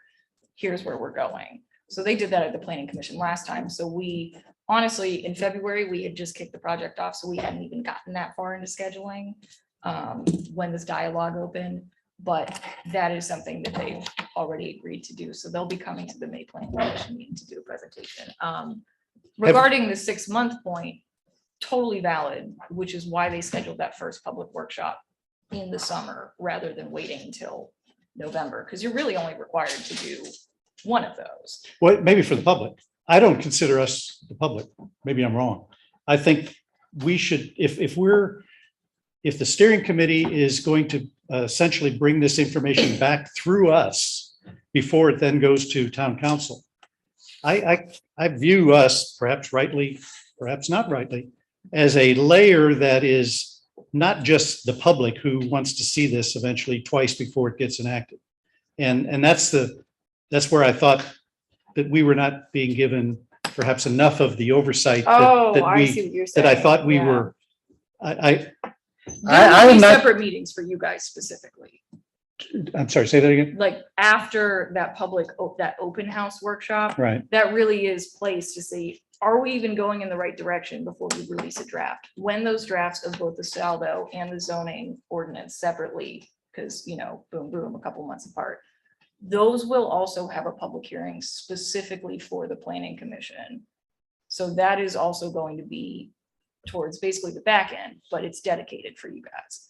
Has McCandless given Baker a plan or an idea or a vision or what they want to see in what our new zoning is going to look like? Are we going to have residential, commercial, industrial, a replication of what we have now? Are we going to get into the more modern zoning concepts of form-based Definitely plans, that end. Yes. multi-use areas and districts, things of that nature? Is that part of where they're going, or? Yes. But when would we have seen that? Not until this June, July, August meeting? It's not drafted yet. I mean, what it actually is, that's what they're doing right now, sort of the first pass synthesizing. from And we've told them that's, engagement. we want to see this more modern type zoning take That- place? Yes, that was very specifically discussed in the Okay. RFP that we put out, which was, I want to say June, July of last year. And that, I would be more than happy to circulate that to everyone. It was on the town website for about a month. But The actual RFP? yes, well, yeah, because we had to still do it somewhere. Okay. So, but anyway, some of the focuses, like we had 3 key strategic interests. One is future-proof flexibility. So as the world changes, we want to make sure, especially their residential zones, adapt a little better. So we're not stuck in the situation where you have to say, no, you can't move mom in because she's a separate family unit, which technically is what we have on the books right now, although we've worked around, that. Let's see. One of them, I can't remember the snappy titles that I had at this point, but one of them was specific. Oh, we're more than just a park. Focusing on enhancing the area around North Park so that it can support the green space there, so that it can support, that as an economic driver instead of just we're a pass through. like I said, off the top of my head, I don't remember the snappy title for the third one. But essentially, it's all focusing on, we want our zoning to work with our goals and with our residents instead of working in I'm glad to spite hear of. that. Yeah, It so I mean, seems, that's the whole logic of this project. it seems like there's a disconnect. though. Driving, does that drive this zoning? You mean the comprehensive plan? Yes, that was the That will first be document that they will went be down the to. basis of that. Yes. Okay. Yes, Let me ask you just a technical question. What else? Extreme. What if there's like conflict between what people come up with and what the planning commission thinks should occur, kind of thing? So Interesting question. who's responsible for that, and how does that get resolved? Who resolves that first? And then if it can't, just let's take the extreme. It just can't be resolved. There's just two loggerheads. Who makes the call on that? So the short answer is town council. The But- town council? Yes, but the longer one is Baker's gonna come up with this draft that they hope represents the engagement activities, the feedback from the planning commission, the task force, staff, et cetera, you know, at the various points. Then that gets to this group. You all can pick it apart down to the comma. That's well within your rights. It's just not happening on a weekly basis. But that said, what we would probably do, you know, I don't want to say the exact form and format because we just haven't gotten there yet, but what we would probably do is, you know, of course, take minutes of that meeting, compile all the comments. The videos are all publicly posted, so council could view those as well. And we would also probably put a document together that encompasses all of your recommendations and comments, whether they're for or against what they've come up with. And then that would be provided to town council so they could determine essentially which side do we land, because they're the ones that have to approve the final document. Now, if that ends up being, we make a major edit to the proposed amendment, that goes back to the public for that comment period. You all would get to see what that text looks like if it's rewritten in any way. That's our normal process for a smaller, more day-to-day ordinance amendment. Of course, the current zoning code is like 300 pages long, so we're not going to have them redraft the whole thing without a head nod on the direction for town council, because the budget is not there for multiple complete rewrites without that green light. But there would be an opportunity for council to see all of your thoughts, good or bad, on what they come up with. Is there a document that the township is given to Michael Baker that says this is what you are proposed, this is what is required from you in this? That's so part of the RFP. I mean, that was basically the RFP laid out the various tasks that they're responsible for proposing, how we go about this. Now, when it comes to those review periods and drafting and things like that, the MPC is pretty clear about when municipalities planning code, the state. And planning law. are they clear on what the strategy of the township is? You mean based on what was put in the RFP, yes. And I would say, at least personally, like the reason that they were the staff recommendation for selection was because I felt like they got it really. There was a township actually pretty recently that they managed the same process in, Susquehanna Township. It was actually quite comparable to us in size, population, just sort of overall needs. And so what they did was, Dan, to your question, sort of a hybrid of some a little bit more traditional zoning for the areas that they didn't want to open the floodgates to, really multi-use or getting too wacky with form-based code. But for those areas that were more appropriate for heavier development, for mixed use, for specific visions, they used a hybrid with form-based code. And so that really sounded like, based on discussions with the council stakeholders, internally, that would best fit what we're trying to get at in the comp plan. So that was a really strong plus for them when they applied, that they had good experience with that. Is there a disconnect between meeting the legal requirements of the MPC, that the recommendations to come through council, versus the intent of the reasoning why it goes through planning council? And I think that there is a distinction between receiving draft proposed amendments as opposed to having the opportunity to be in those initial conversations and those dialogues about how to steer what areas to focus on. As Hamilton said, be in the room when it happens. I mean, I see like the purpose of the steering committee. I'm not opposed, of a steering committee per se. I don't see the harm of having planning commissions attend those meetings. You know, and I guess I would prefer to have that option to attend. And, you know, with the addition of reports, any kind of questions on a monthly basis, and be notified ahead of time of any public dates or any kind of meetings that were to occur. So. Yeah, I will tell you, we will aggressively publish all of the public feedback opportunities. Regarding, I mean, that's a thought, planning commission attendance, but not opening the floodgates to the public so that things get, misinterpreted when you're just kind of noodling around. Before I say anything definitive on that, I think I should probably talk to the Michael Baker team and kind of just take their pulse on that. Maybe talk with Steve a little bit more as town attorney and see if there's any issues with quorum in that case. I mean, that's part of the reason that these steering committee task force things are used sometimes, is so that you Can I don't be clear? violate that. We keep using the word steering committee. This committee isn't steering Yeah, anything. we called it the task This is- force. It's a for task reason. force. It's, No, I thought it was called a steering committee. no. Did we're I not see that somewhere? We're not.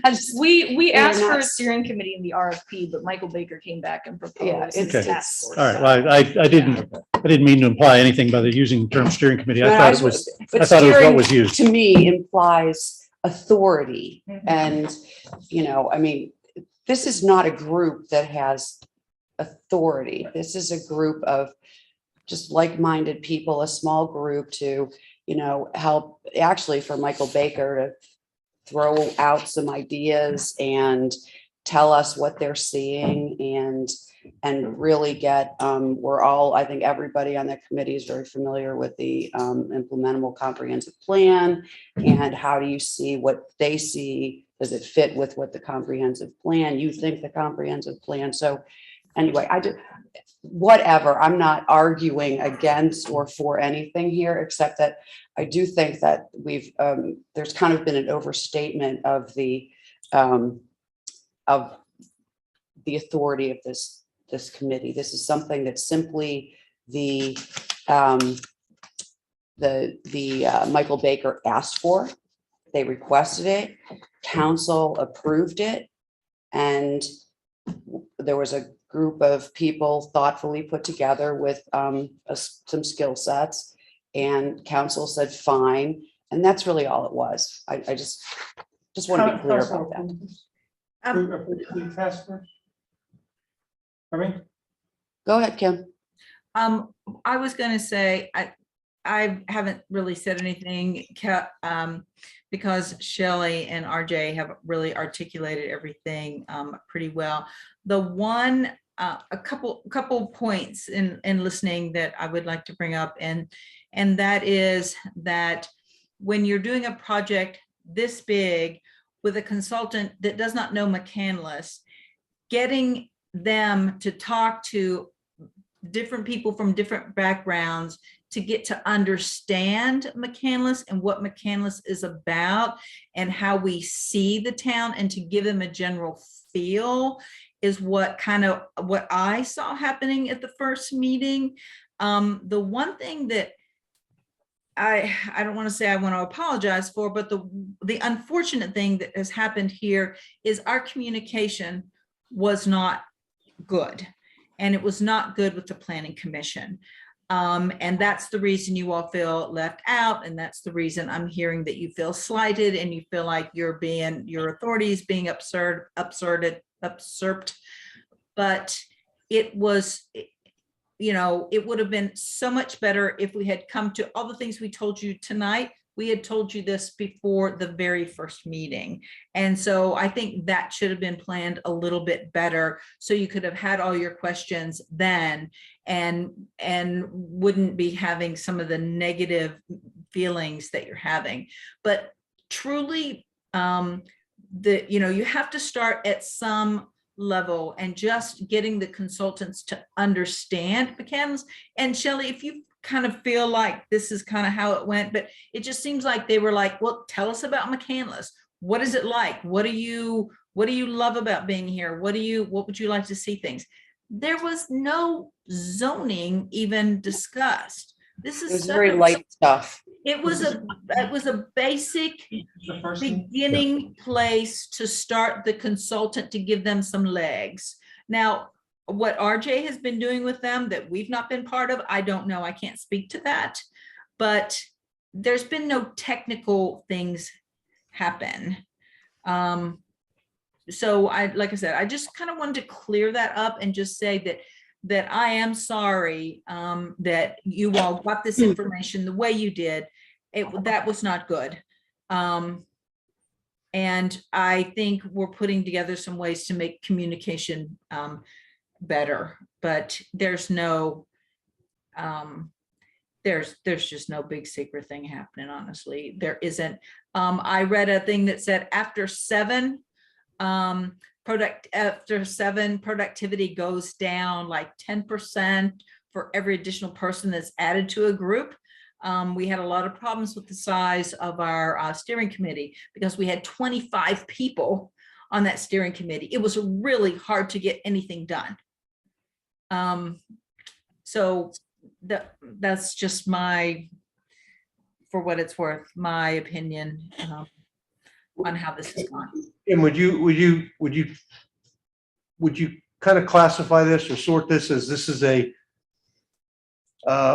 zoning framework based on the comprehensive plan, and once a framework is agreed by the people that need to agree to that, then you would actually be talking about specific kind of zoning changes or amendments, but until you have that framework, you're not going to get to that point for a while, I would think. And that may be a good way of looking at it.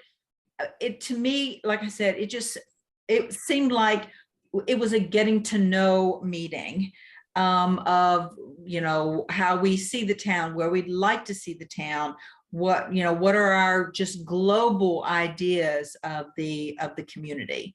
And I think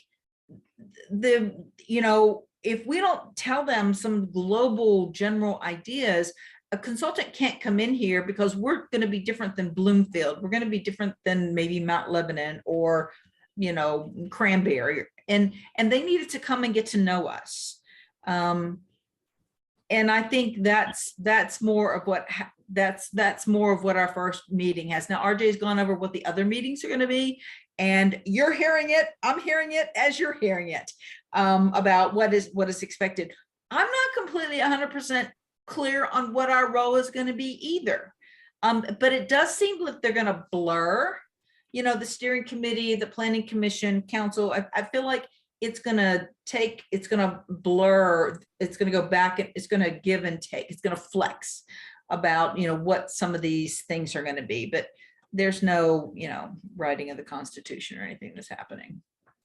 So you're saying that we can't come to these meetings, like the April 12th meeting? I'm not saying anything about the attendance of the meeting. What the consultant and RJ has set up as the framework of this, I've not made any of those rules. And RJ said she was going to check with them and see what their thoughts are. I know they want to keep the group small. I do know that for, productivity reasons, but RJ said she was going to talk to the consultant, so I'm going to leave that up to her. I'm a bit lost in terms of, the way I see it is we've got a comprehensive plan, town council has an idea of where things go. Michael Baker was hired to do what they do. The public's going to have a lot of input. I'm a member of planning commission. I'm also a resident of the town. I can provide input in my personal behalf, but in terms of the planning commission, we're all just individual people. And essentially, I think to have some idea of where the planning commission stands, we'd almost have to have a vote in and amongst ourselves as to where we stand on certain things, which I think is darn near going to be impossible on every granular level of detail.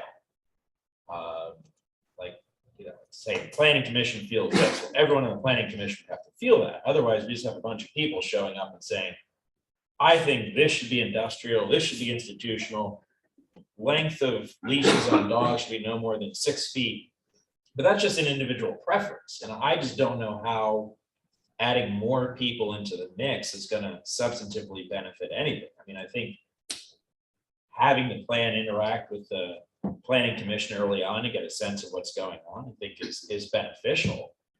And I don't want to wind up with a 400-page thing to go through everywhere, but Hopefully it that's won't be that long. what's going to happen anytime, because you have big picture issues and you got to populate the whole thing. And I just see, I want to see the table, I want to see the table, I want to see the table, takes away from anything actually getting done, because what I think about it really doesn't matter. What the planning commission thinks matters, but there would have to be a consensus amongst the whole planning commission for that to even work. And we'd have to have some expertise to be able to even address some of these. None of it, I'm not a zoning expert. I don't think anyone up there is. So that would be, you're right. I wonder if there's some middle ground where maybe key issues that come up through this get back to us by some presentation of Michael Baker. I don't even know what they would be, but That's let's kind of say, the plan for next month, at least for the first pass. yeah, let's just say there was the focus groups came up with something that's diametrically opposed to the comprehensive plan, and maybe there's some discussion with us among those kind of issues. I'm just throwing that stuff. I just don't, So yeah, I happily gave the oil and gas that, or solution to them.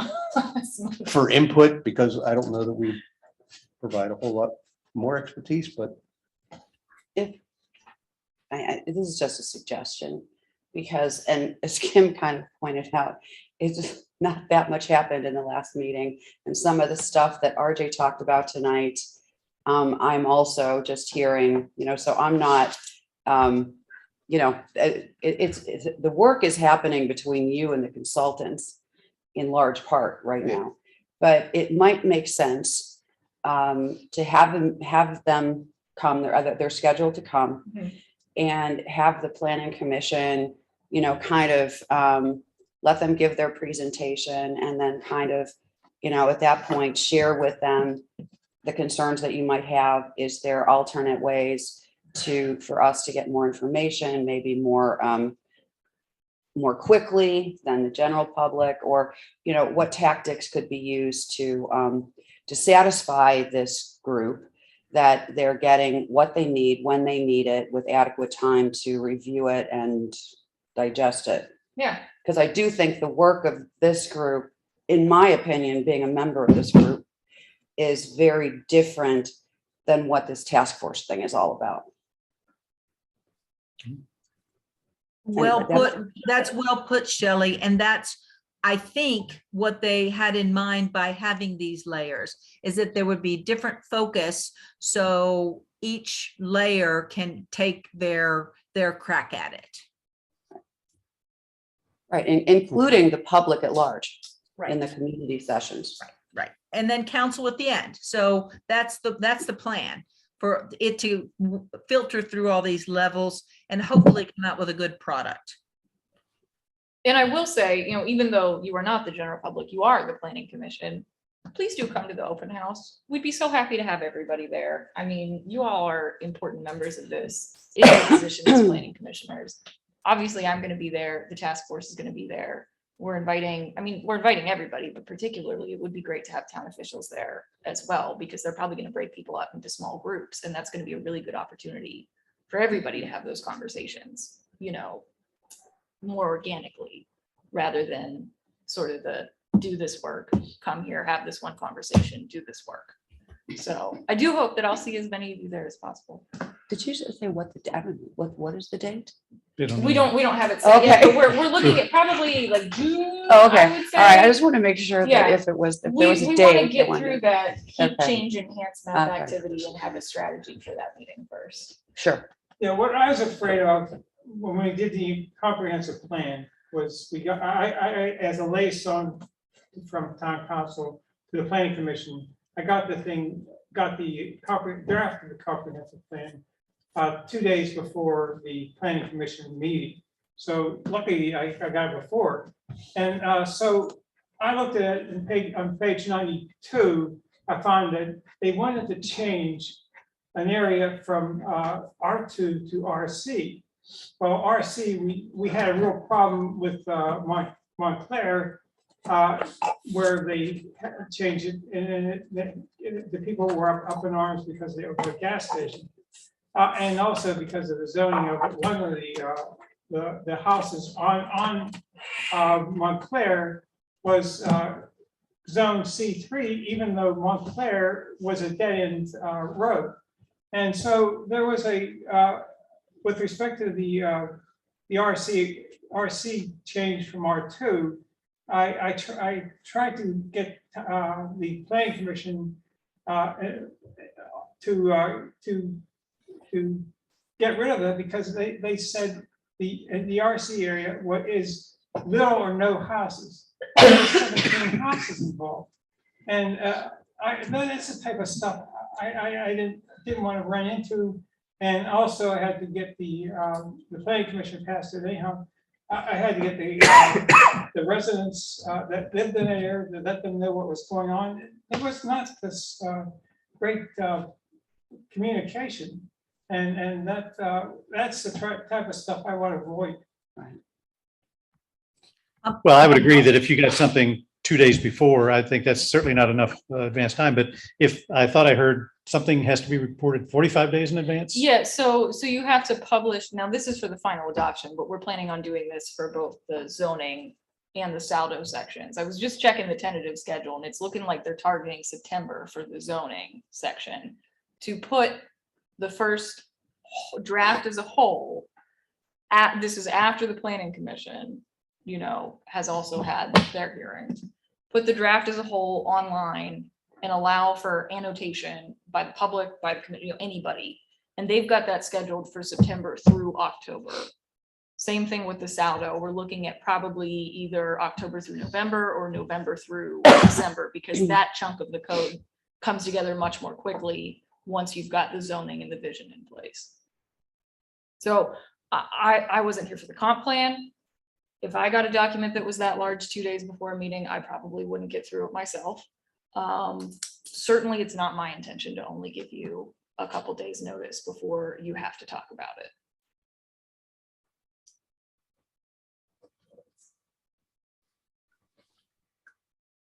Comments? How do we want to leave this? I think this horse is just whimpering. He's not dead, but he's just whimpering. How do we want to leave this? I guess I have one comment, and that's from the discussion we've had and with Steve's input. I'm satisfied that this is the process of having the task force and how the planning commission is involved meets all of the pertinent regulations, that we're not in any sort of legal jeopardy.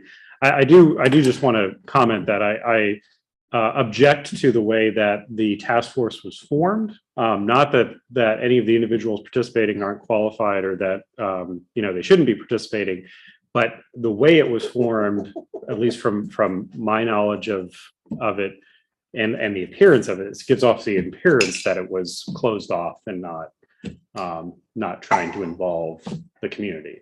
And so I object to the way it was formed, but as far as how it is serving and the purpose that it has, I don't see any issue with that. Thank you, Sean. Any other- Well, I mean, if RJ promises to get everything out to us and everything, that the first letter was really a turnoff, that we get a bird's eye view or whatever you said. So just so you know the problem and that we will get those detailed drafts out and be able to respond to them in plenty of time. I'm willing to let's see what happens, but I still want to reserve in case something does not happen. I still want to reserve it to that make an objection. Well, then perhaps we should all wait and see when this next at the commission, planning commission meeting. How's that going to work with the public and everything? How's that going to be physically handled? I mean, we're going to wait till everybody's gone and all other matters are done. Oh, you mean, no, they're gonna come to the public meeting. Like it'll be on the agenda, an item where they're gonna make a presentation. Oh, okay. So at our next, which is what, May? Yeah. The May meeting, whenever that is, first week in May, we will be given a presentation by Michael Baker. And we will have the opportunity to, again, raise some of these questions that we raised tonight, or any other issues that we might think of in the meantime. And Are you I, saying that the next public commission meeting in May is going to be when Baker The first time that they come, yes, to talk to us? yes. Yes. Okay. which is just, 1 month from now. So I think we can wait and see how that works. And if you're curious, because I know Kim mentioned, and Shelley, you said too, like, I mean, we are in regular contact with the consultants, but basically what I've seen and done with them so far is, I'm our point person on the McCandless and me site. So working back and forth with them for how we're going to program those different activities, how to get everything online, loading that content in. That's really the bulk of the coordination that we've done. And just some very early categorization of our districts on the books and kind of how high and low intensity they are, kind of working with that hybrid code. So I mean, like, that's as far as we've gotten on the staff consultant level. Okay. And that's probably what we'll be discussing at the May meeting. Or at least presenting to you, rather, I should say. We'll discuss any questions that anybody has there. So RJ, just in case you haven't heard it, communication is pivotal here. And even the not steering committee, I have learned more tonight about what was going to happen. I don't feel like that even the not steering committee got this information. So I'd really like for us to try a little bit harder to get information like this out to people sooner, I guess. Sure. Yeah. Okay. All right. Because like I said, this, Shelley said it, I said it, we're getting information tonight that we've not had. So we need to know this stuff too. Let me throw this out there is just, and again, not to like continue beating the dead horse, but we get monthly status reports from Baker at this point because they're drawing down a portion of, the project invoice that was paid in 2021. What if I distribute those status reports to the group so you can kind of see the bulk work that's taking place month by month? Does that sound good? Yeah, that's good. I'd like to see that. Okay. That would be good. And I will have to say, and it's incumbent upon the Planning Commission to respond. One, to read these things, not just put them in your inbox and think you'll read them the night before the next meeting, but to read them and issue any comments that might come about. I think that's what our responsibility is. And I just want to make sure that we all still understand that. But I'm fine with that. Thank you. Will do. I guess to clarify that, and that might be a Steve question, on the comments to that, it would seem to me that the appropriate forum for that would be our meetings versus email threads, email chains, which are not in the public domain. Yeah, that would be a Sunshine Act issue. You all should refrain from hitting reply all if you can avoid it, and discuss it at your public meeting. And I'll try to make sure that we get those out. I mean, the first one that we got, I think I just got like literally Friday. But I'll try to turn those around so that we can get them. You're not going to get them too many days in advance of the meetings just from where they fall, but at least you'll have them. Hey, Steve, I have a question about that. Are we not to circulate emails among our group? No, you can, as long as they're informative. You shouldn't be replying and saying, we should approve this or we should not approve this. If they're informative or like general question that might be directed to RJ or Bob Grimm, that might be beneficial for everybody to see the response. Those things are okay. You just don't want to get into any sort of discussion or debate around any issues that might come before the Planning Commission. That's where the sunshine needs to be shown, if you will. But listen, if RJ has any issues about those things, she usually asks me. You all are certainly welcome to copy me on any emails. I won't hesitate to step in to the extent that the conversation is veering in a direction that it shouldn't. Okay, thank you. Sure. Anything else? All right, well, good. I think we took an extra hour, but frankly, I'm glad we did. The minutes. We have to. Oh, we have to do the minutes. We're not done. Sorry. Thank you, Sean. The next item on our agenda is the approval of the March 1, 2022 minutes. Can I have a motion to approve such? I move to approve the minutes. Sean moves I'll it. second. Al seconds. All in favor? Aye. Aye. Opposed? It passes. General public. I think she's Oh. associated with Greg. Oh, okay, sorry. I didn't know if you wanted, I didn't know if you wanted to say anything. Now, the next item is general public comment. Do we have anything? We don't have anyone on except for Kim and Steve. Okay. So I just need an adjournment. We might have killed them with boredom had they stayed on.